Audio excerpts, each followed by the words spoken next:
ভারত উপমহাদেশের অন্যতম বাদশা ছিলেন। সে বাদশার নাম হচ্ছে বাদশাহ হুমায়ুন। মুঘল সাম্রাজ্যের বাদশাহ হুমায়ুন ওনার তৎকালীন সময়ে কালেমার দাওয়াত দিতে এসেছিলেন আল্লাহর একজন মহান ওলি, তার নাম হযরত খাজা মাহমুদ বাহদাবনী নকশবন্দি রহমাতুল্লাহ আলাইহি। খাজা মাহমুদ বাহদাবনী নকশবন্দি রহমাতুল্লাহ আলাইহি তিনি কালেমার দাওয়াত দেওয়ার জন্য ভারতবর্ষে এসে গেলেন।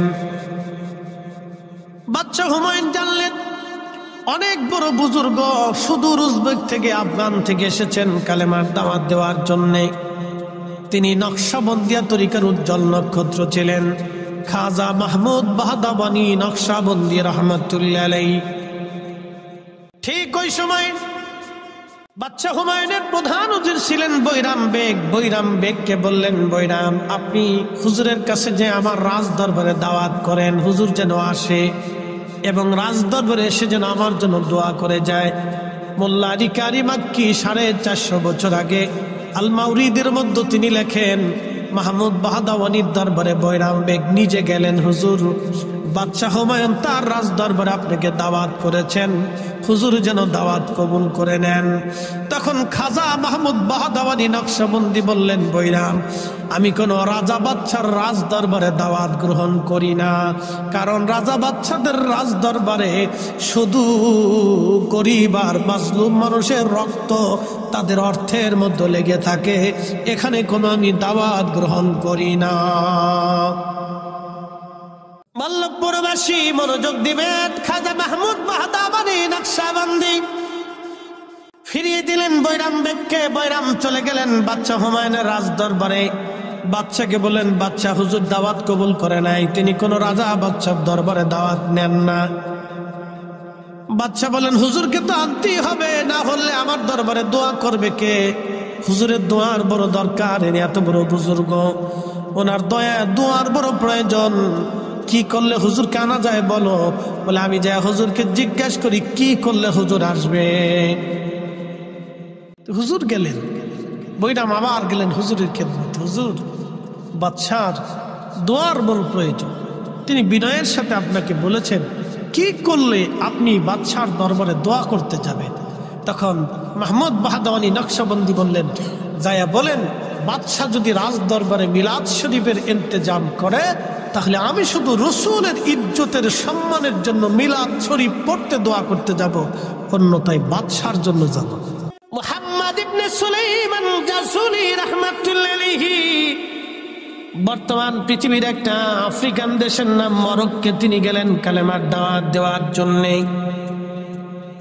যাচ্ছেন বারবার নামক এলাকা মরু অঞ্চল পথ অতিক্রম করতেছিলেন। পানি শেষ হয়ে গেল, জোহরের নামাজের সময় ওযু করবেন, নামাজ পড়বেন, মরুভূমির ভিতরেই তিনি নামাজ পড়বেন। চিন্তায় পড়ে গেলেন পানি নাই, ওযু করব তায়াম্মুম তো করা যাবে বটে, কিন্তু শরীয়তের মাসালা পানি না পাইলে আগে তায়াম্মুম করার জন্য মাটি দিয়ে তায়াম্মুম করা যাবে, কিন্তু আগে পানি অনুসন্ধান করা লাগবে। আপনি তায়াম্মুম করতে পারবেন, কিন্তু যত সময় পানি ব্যবহার করতে পারবেন তত সময় তায়াম্মুম হবে না। এমন একটা স্থানে গেলেন পানি নেই, তো আপনাকে খুঁজতে হবে পানি পাওয়া যায় কিনা, চেষ্টা দিয়ে। যদি পানি না পান তখন তায়াম্মুম করতে পারবেন। মুহাম্মদ ইবনে সুলাইমান জাসুরি রাহমাতুল্লাহি আলাইহি তিনি বারবার মরুভূমির ভিতরে পানি খুঁজতেছে, দেখি কোথাও কোনো নিদর্শন পাওয়া যায় কিনা। তো দৌড়াইতে দৌড়াইতে হাঁটতে হাঁটতে হাঁটতে হাঁটতে লক্ষ্য করলেন বহু দূরে জঙ্গল দেখা। চিন্তা করলেন জঙ্গল যেহেতু আছে অবশ্যই পানিও আছে, কারণ গাছ তো আর পানি ছাড়া বাঁচতে পারে। পাখিও আছে, যেহেতু পাখি আছে তাহলে পাখি তো পানি ছাড়া বাঁচে না, অবশ্যই পানিও কোথাও না কোথাও আছে। সুদূর মরুভূমির পথ অতিক্রম করে সুলাইমান জাসুলি পানির জন্য তিনি রওনা করলেন। যেতে যেতে যেতে যেতে ওই জঙ্গলের মধ্যে তিনি লক্ষ্য করলেন, ভিতরে ঢুকে লক্ষ্য করলেন গাছের নিচে একটা ছোট্ট কুঁড়ে ঘর। কুঁড়ে ঘরের পাশে দাঁড়ায় ডাক দিলেন, কেউ কি আসো?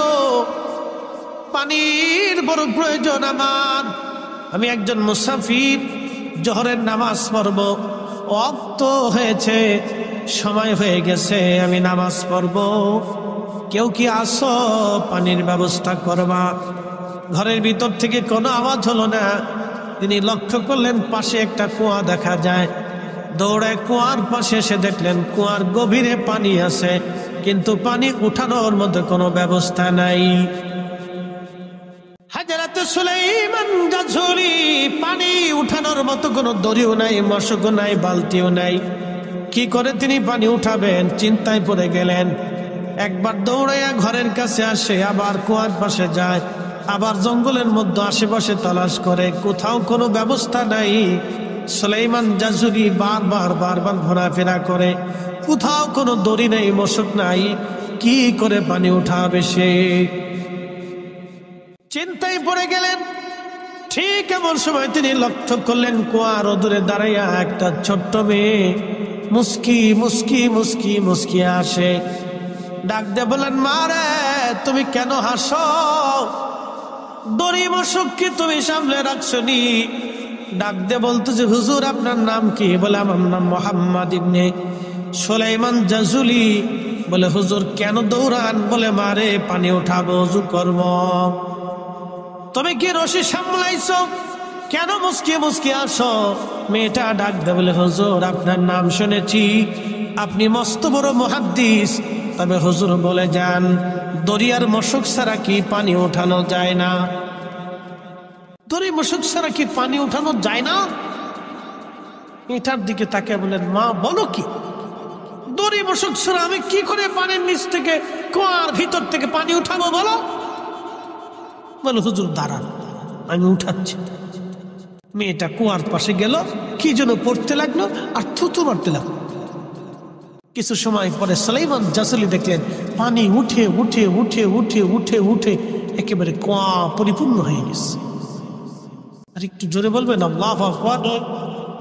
বলেন, আল্লাহ আছে, আল্লাহ আছে, ইসলাম সত্য। এগুলির থেকে প্রমাণ বুঝে যাবেন দ্বীন সত্য।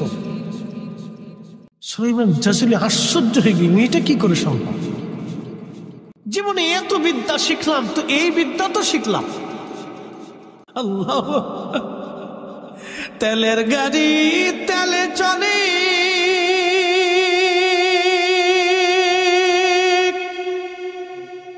হাওয়ার গাড়ি হাওয়ায় উড়ে, বিনা তেলে চালায় গাড়ি নবী সুলাইমান।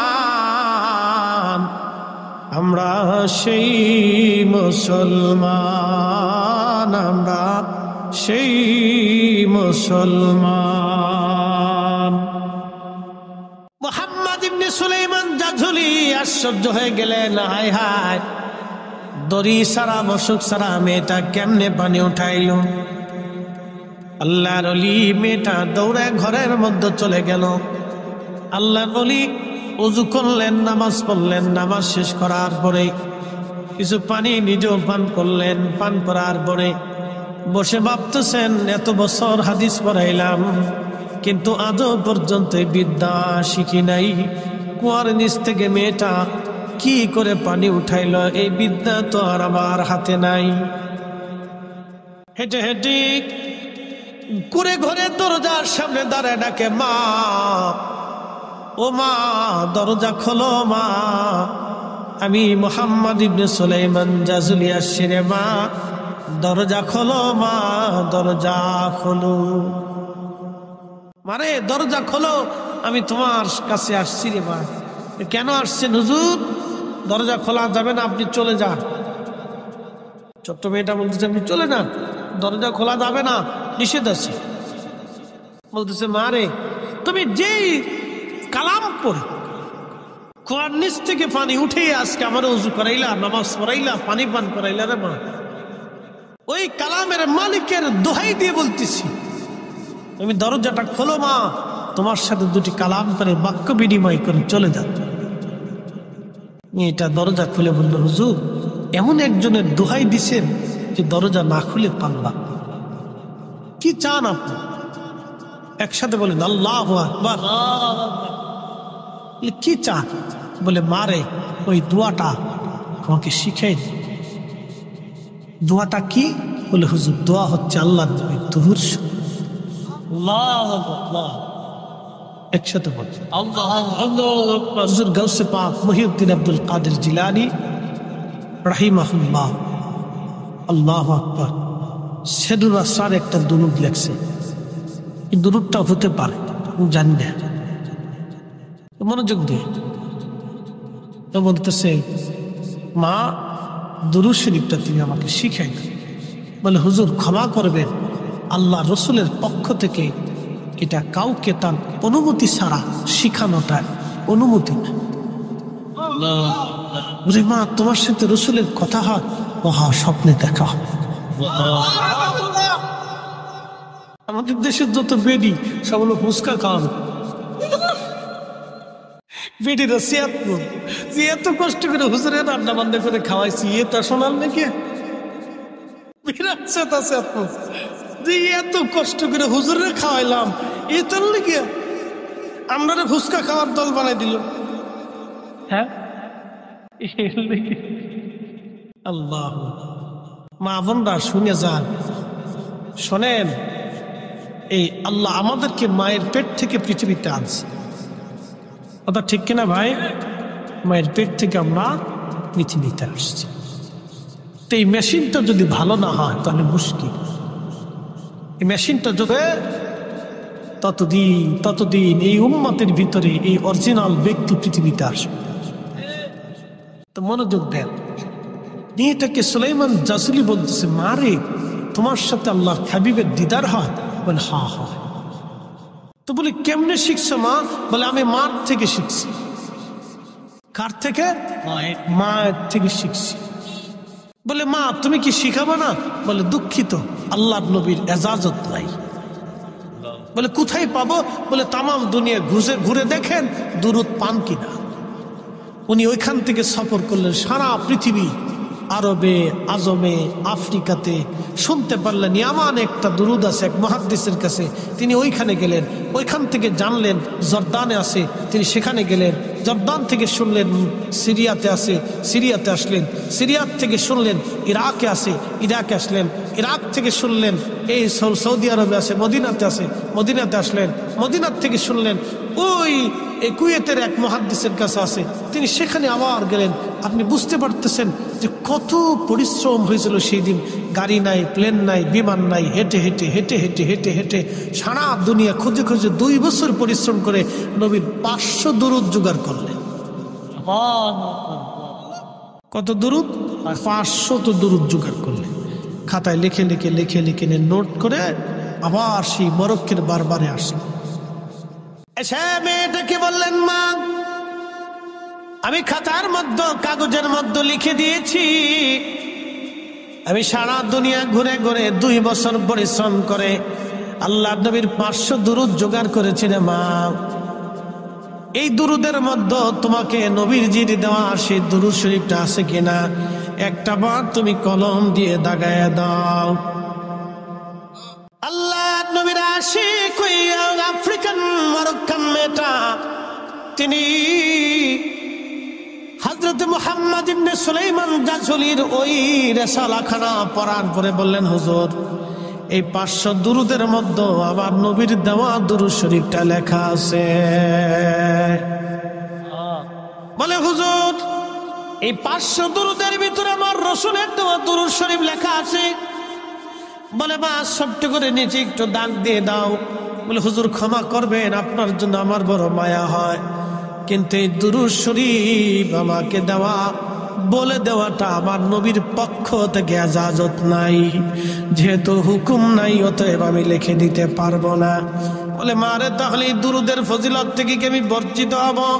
বলে হুজুর বঞ্চিত হবেন না, আপনি প্রত্যেক দিন আপনি রিসালাটা একবার করে তেলাওয়াত করবেন, তাহলে আমার নবীর দেওয়া ওই দুরূদের বরকত আপনার আমলনামায় এসে যাবে। একবার জোরে বলা যাবে কি মারহাবা। আল্লাহুম্মা সাল্লি আলা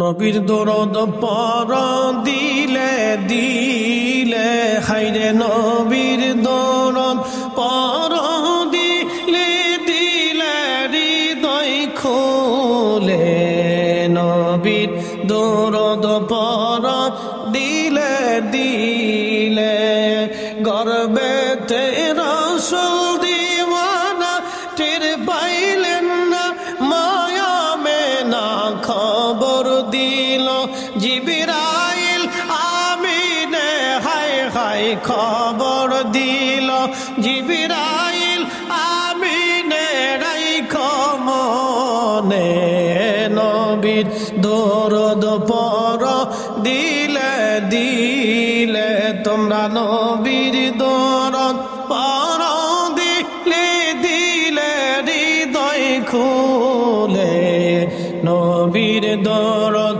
পর দিলে দিলে। বুঝতে পারতেছেন, তিনি ইন্তেকাল করলেন 70 বছর পরে, কবরে যেমনি ওই রকমই।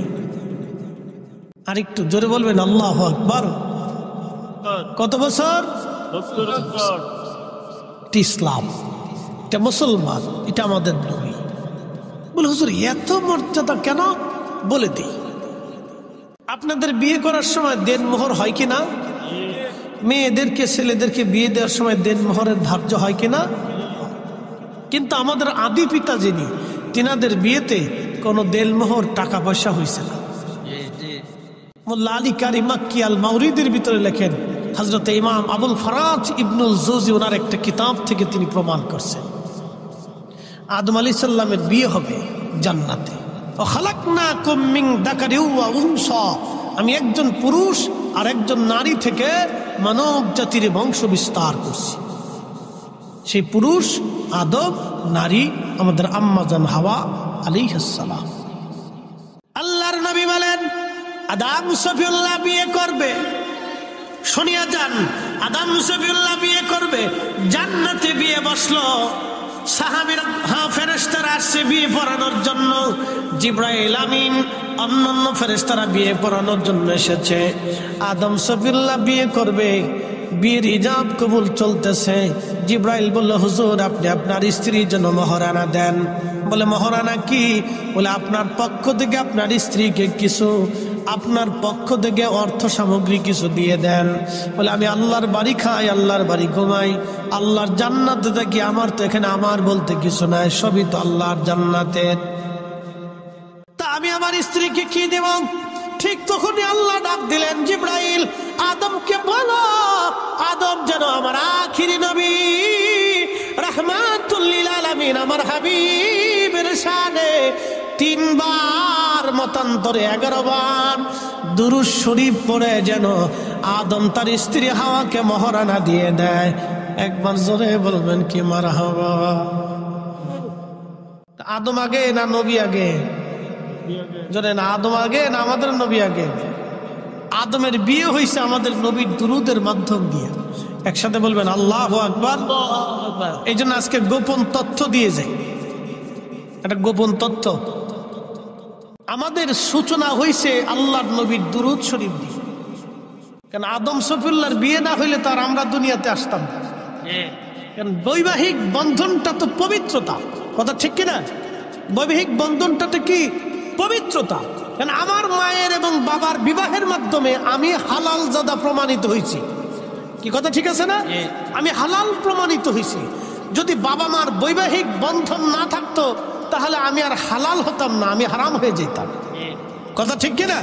তাহলে আমাদের পবিত্রতা বৈবাহিক মিলনের মাধ্যম, বন্ধনের মাধ্যমে আমাদের হালালের প্রশ্ন আসে। আমি মা পাইছি, বাবা পাইছি, ভাই পাইছি, বোন পাইছি, তারপরে ভাতিজা পাচ্ছি, ভাগিনা পাচ্ছি, আত্মীয় স্বজন পাচ্ছি, গ্রাম পাইছি, ফুফু পাইছি, খালু পাইছি, মামা পাইছি, সব পাইছি দুইজনের বৈবাহিক মিলনের মাধ্যমে, আমার মা আমার বাবা। তা আদম সফিউল্লাহ হাওয়া দুইজন আমাদের আদি মা আদি বাবা। তো তিনাদের পবিত্রতার বন্ধনের আবদ্ধটা হয়েছে আমার নবীর দুরূদ দিয়া। এই জন্য যে কোনো ভালো কাজ শুরু করার আগে আপনি আপনার দুরূদ দিয়ে যদি আল্লাহর নবীকে হাদিয়া পাঠান, ওই কাজের ভিতরে অবশ্যই বরকত আর বরকত আর বরকত আর বরকত থাকবে। এই জন্য আমরা রাকাবিরা বাড়িতে মিলাদ পড়াইতেন। কি পড়াইতেন? মিলাদে কি হয়? দুরূদ হয়। কি হয়? দুরূদ সালাম হয়, রাসূলের শান হয়, নবীর নাতিয়া হয়। বুঝতে